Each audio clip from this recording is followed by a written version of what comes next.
Chapter 7. Rising Reputation. Xiang Xiaolong was extremely touched, and he said determinedly, "No. We'll leave together." Yuanzong smiled slightly and said, "Does Xiaolong knows why I wanted to teach you Moism's unparalleled swordplay?" Xiang Xiaolong shook his head at a loss. Yuanzong explained, "I have traveled the various states and observed the people, and in the end I changed my thinking. If we want the world to be at peace, the only way is to eliminate the separation of the states and let one ruler govern everyone. Only this and a person capable enough to unify the world can fulfill the idealism of Moism and accomplish the greatest benefit to the world. And this person is you. That's why I taught you all I know."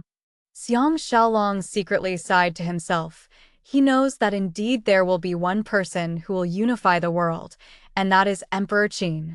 While he, Xiang Xiaolong, is just someone who ingratiates powerful people, hoping to find the young Emperor Qin and fight with him so that he can enjoy fame and riches. He secretly felt guilty once he thought of this. Yuanzong saw him lowering his head and not talking, and thought that he has been deeply moved. He patted his shoulder and said, "If you're really grateful to me, then do as I say. All the men Yan Ping brought are expert swordsmen, and even if there's only 100 odd of them, the two of us will not be able to handle them. I have tools for climbing the walls. I'll lure them away, and you'll take the opportunity to escape. A man must not be hindered by small details if he wants to do something great. If you continue to be wishy-washy, both of us will lose our lives in vain. If the Juzi token ends up in the hands of evil, I will not die in peace." Xiang Xiaolong reached out and took the Juzi token, and it felt icy to the touch. Obviously, it's not made from ordinary brass. No wonder Yan Ping could not make a fake one. He sighed and said, I really do not know what to say." Yuanzong laughed. "There's no need to be so pessimistic. It's not so easy for them to kill me. We may still have a chance to meet in future. There's a pair of shoes in the temple. Since you're not part of our clan, you need not walk barefooted. It'll be terrible if you step onto dog poop or something similar." Xiang Xiaolong can't help but burst out laughing, his tears rolling down his cheeks uncontrollably. Suddenly a frightening thought crept into his mind. If the despotic Emperor Qin, Yingzheng, was killed, how would history be changed? That night Xiang Xiaolong scaled past the city walls feeling grief and indignation as he left Wuhan, knowing that he will never see Yuanzong again. This intelligent man with superb sword skill and lofty aspirations, after witnessing the disintegration of his own sect and how the Mahists became power-hungry people, his motivation for saving the world died.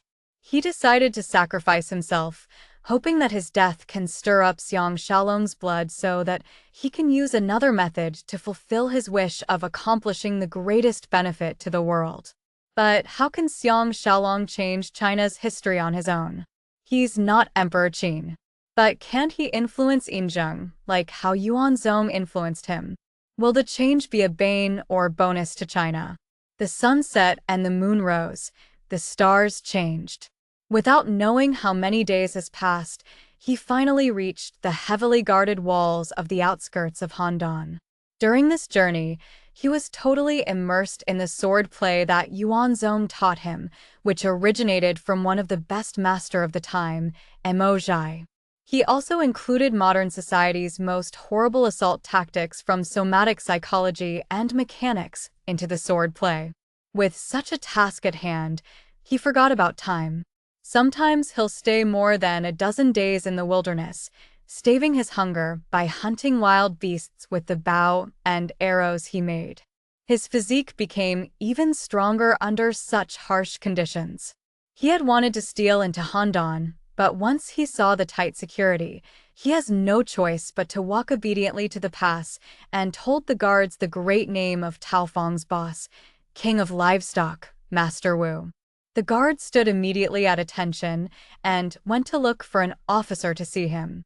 After the young officer eyed him for a moment, he asked, "What is your name?" Xiang Xiaolong replied truthfully, I'm Xiang Xiaolong." The expressions on the officer as well as the 10-odd Zhao soldiers surrounding them changed. The officer barked, "Bold miscreant, how dare you impersonate a hero? He has already perished heroically half a year ago while saving his comrades in the battle with the horse thieves. I have a friend who saw with his own eyes that he blocked the pursuing men on his own." Xiang Xiaolong was shocked. He did not expect that he'd become so famous. He let the Zhao soldiers apprehend him without a struggle and said with a laugh, "What is the name of your friend?" The officer said a name, and Xiang Xiaolong hurriedly gave a description of that person's looks and build. By now someone took out from his clothes the dagger Tao Fong gave him. The officer no longer has any doubts once he saw it, and his attitude changed immediately. After asking what happened that day, and at the same time sent a man to report this matter to Tao Fong, who is in Handan, immediately, he personally escorted him to the capital of Zhao.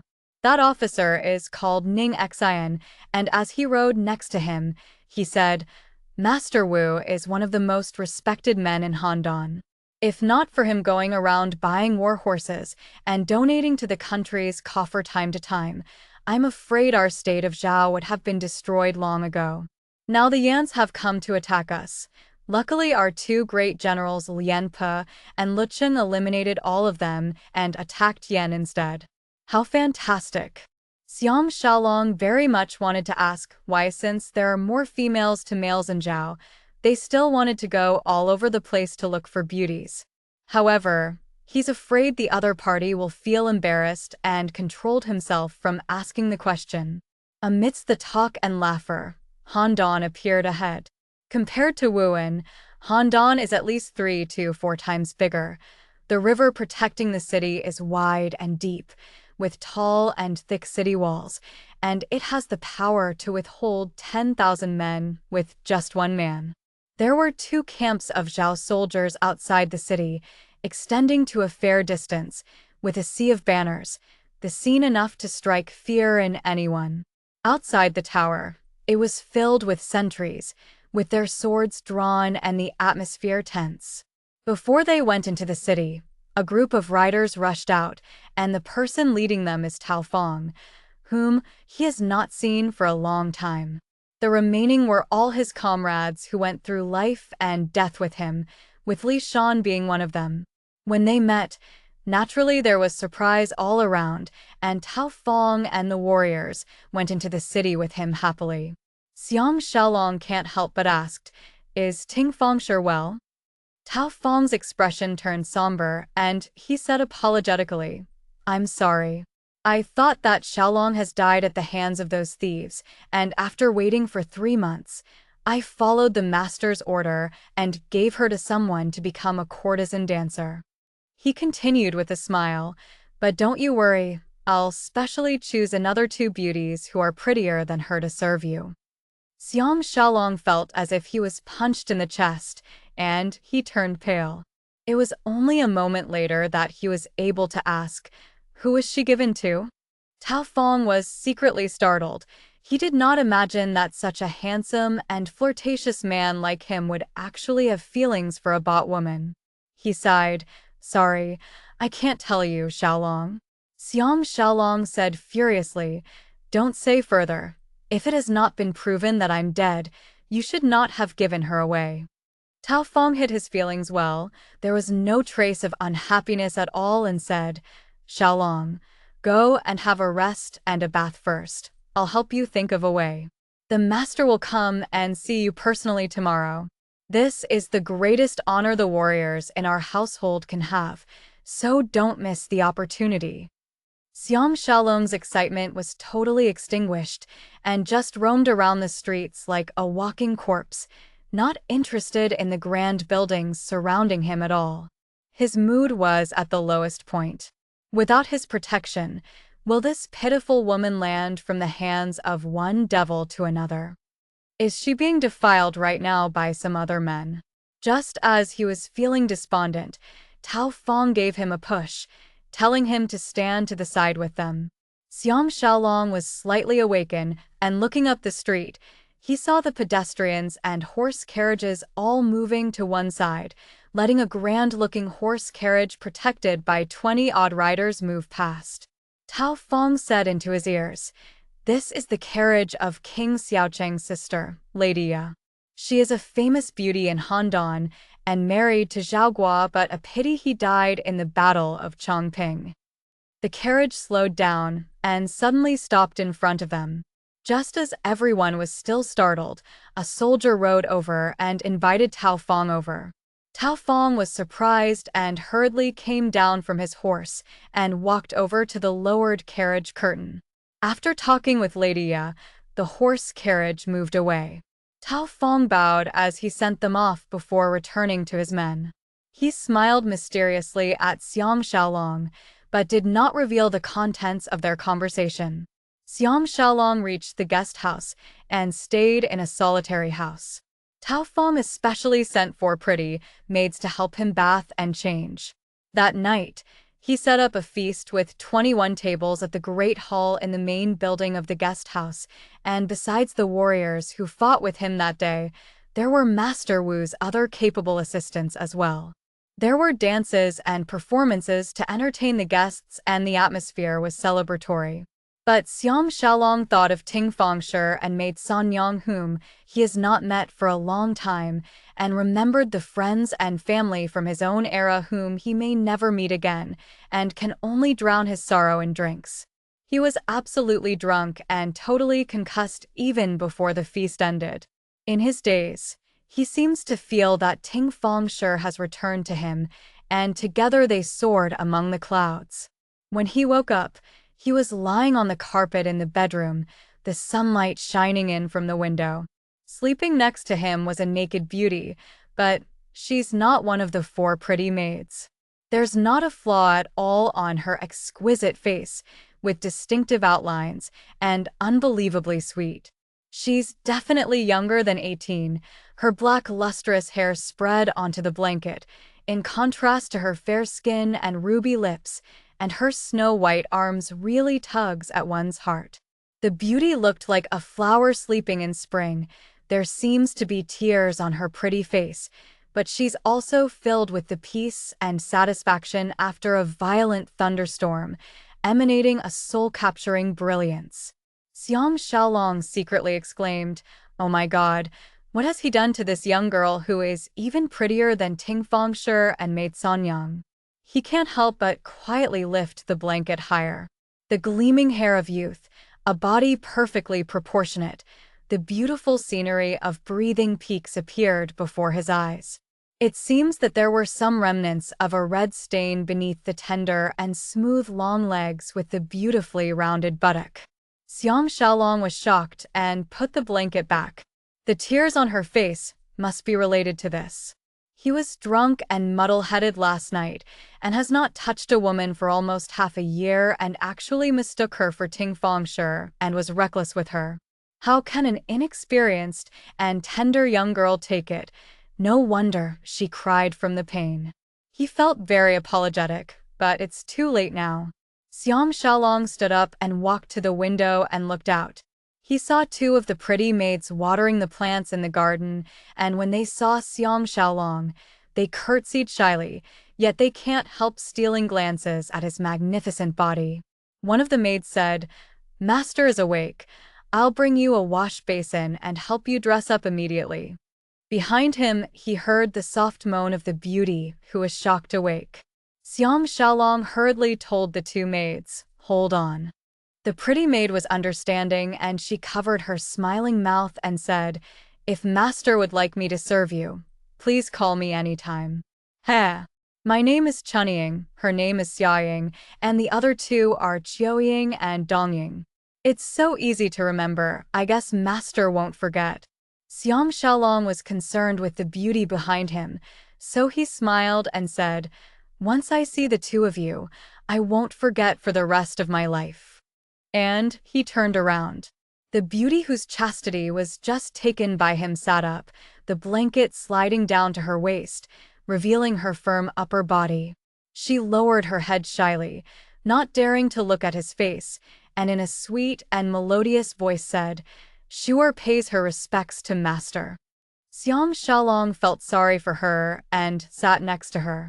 He held her petite chin with his hand and lifted her pretty face.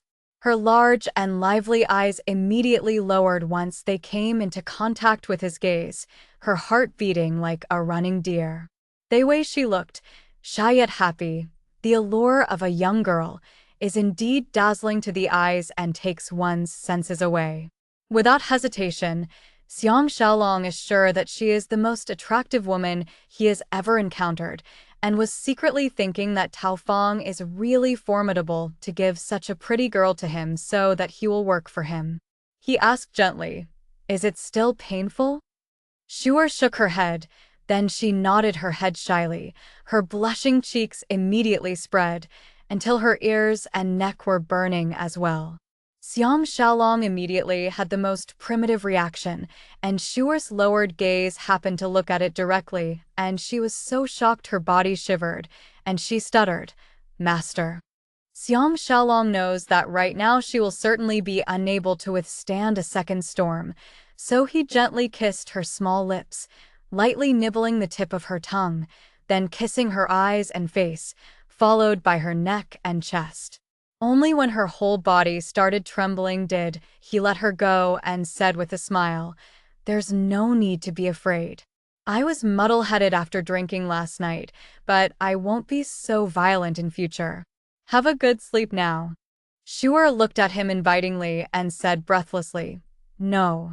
Shuer wants to serve Master." Xiang Xiaolong asked with concern, "Can you stand up?" Shuer's slender hand pressed down on his broad shoulder, thinking of using him as support to kneel up first, but her dainty brows rose and she sat back down again, her cheeks burning. Xiang Xiaolong is used to being flirtatious, and on seeing such alluring movements from her, can't help but reach out and fondle her chests before laying her back on the carpet and covering her with the blanket. Just as he was about to leave, Shuer suddenly pulled his hand. Xiang Xiaolong looked at her in surprise. Shuer asked shyly, "Does Master still want Shuer now?" Xiang Xiaolong reached out and caressed her face, saying with a smile, "I only want you to take a good rest now. Tonight I'll let you become the happiest and luckiest woman in the world."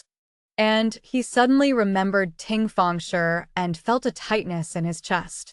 Shuer used all her strength to grab hold of him, her gaze meeting with his bravely, and said with feelings, "Last night Shuer has already become the luckiest and happiest woman. I will never forget that ecstatic pain."